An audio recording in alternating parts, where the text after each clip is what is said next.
J'ai écouté une conférence de Menachem Ackerman dans le cadre de Manitou l'Hébreu, et c'était assez étrange parce que il nous parlait de la Genèse, notamment du chapitre 30, la fin du chapitre 33. Alors, la fin du chapitre 33, je vous la lis, tu vois. Et on va passer aussi d'ailleurs à d'autres chapitres, comme le chapitre 35.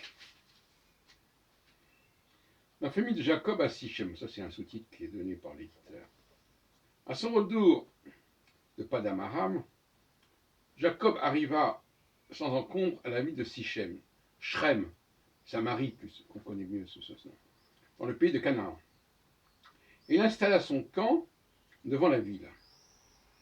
Il acheta la portion du champ où il avait dressé sa tente au fils de Hamor, le père de Sichem. Donc il y a à la fois la ville et à la fois un personnage qui s'appelle Sichem, Shrem, pour 100 pièces d'argent.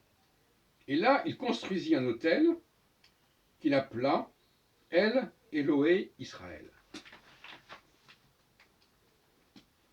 Alors, je passe au chapitre 35 très rapidement.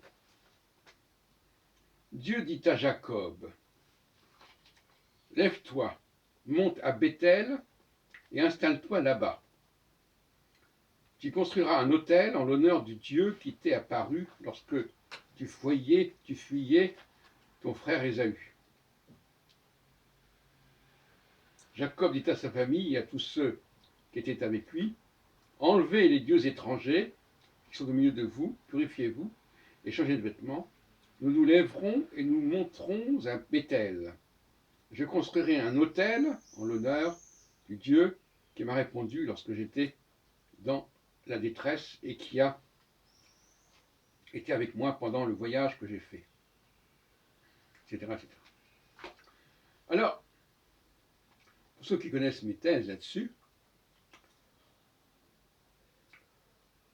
tout ça nous rappelle des choses intéressantes. Shrem, Bethel sont des autels qui auront leur importance après le schisme. Parfois on parle de schisme. Entre le royaume de Juda au sud et le royaume d'Israël au nord. Alors, on peut vraiment penser que ces passages ont été introduits et interpolés par les rédacteurs à la solde du royaume du Nord, tout comme le fait d'appeler même Jacob Israël, ce qui n'apparaît quasiment jamais dans la Genèse, sauf au tout dernier chapitre. En fait, on l'appelle Jacob, même dans Exode 3, lorsque Yahvé se présente à Moïse, il dit je suis le Dieu de Abraham, Isaac et Jacob, il ne dit pas Israël. Vous voyez toutes ces dissonances. Autrement dit, cette affaire de Shrem, qui est abordée par ce monsieur Menachem Ackerman, ça ne peut que susciter le scepticisme quand on sait à quel point Shrem, la Samarie, appartenait au royaume du Nord. Et d'ailleurs, à un moment donné, Ackerman en convient. Il dit, ah oui, Shrem, en effet, oui, c'est vrai, c'est là qu'il y a eu un schisme, etc. Alors, bon. Ah oui, mais justement, on en parle à ce moment-là parce que, justement, il y a un problème, donc il faut essayer de le résoudre, je ne sais pas quoi. Il y a un malaise, là, quelque part. Donc, ce fameux Yaakov, c'est bien celui qui va porter le nom d'Israël. C'est pas rien, ça.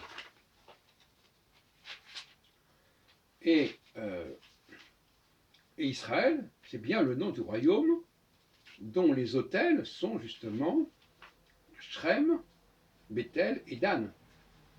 On parle ici d'Autel, justement. Autel, A-U-T-E-L, évidemment. Alors, tout ça vient compléter, heureusement, enfin pour moi, heureusement, malheureusement pour d'autres, compléter heureusement mon dossier sur la question de l'influence du royaume d'Israël sur la rédaction même du livre de la Genèse. Et d'ailleurs, je suis en train de vérifier quelque chose très rapidement.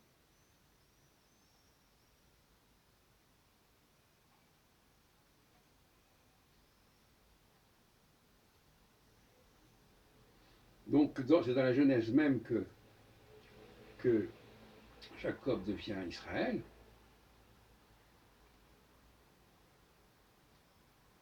Lors de son combat contre Dieu. C'est comme ça qu'on traduit souvent.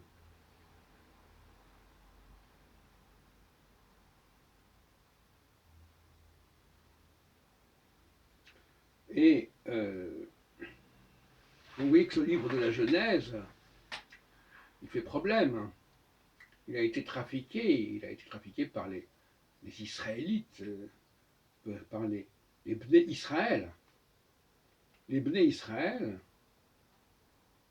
et je le dis sciemment cela, puisque c'est comme ça qu'on les désigne dans l'Exode, les Bnei Israël, ce sont les descendants ce sont ceux qui appartiennent à Bnei Israël. Évidemment, là, il y a une espèce d'anachronisme, puisqu'on parle des Bnei Israël avant même le temps de Salomon, bien entendu. Mais ce n'est pas par hasard qu'on parle des Bnei Israël dans l'Exode. C'est bien par référence au royaume d'Israël. Mais ça, c'est un travail, disons, de ce qu'on peut appeler, puisque moi je travaille sur le Stramis, un travail antidaté, c'est-à-dire un texte antidaté, où on nous dit, ah oui, mais déjà à cette époque-là, on parlait des fils d'Israël. Alors, cela dit, sur ce point, je ne rentrerai pas dans le détail, parce que il est possible que cette scission ait eu lieu parce que Salomon et David ont parlé déjà plus ou moins d'un royaume unifié d'Israël et de Juda. Mais quoi qu'il en soit, ces royaumes étaient tout à fait ennemis, en quelque sorte, pendant la plupart du temps. Et le fait que Juda, que le royaume de Juda ait pour ennemi le royaume d'Israël, fait qu'on voit mal comment il aurait pu parler de Moïse et du peuple hébreu qui sort d'Égypte sous le nom de fils d'Israël. Ça paraît quand même assez invraisemblable, voyez-vous. Donc tout ça est à revoir. L'importance accordée à Shrem pour Jacob, le fait que Jacob soit par ailleurs appelé Israël, le fait que Shrem soit un des lieux principaux du royaume d'Israël, tout ça, ça fait quand même beaucoup.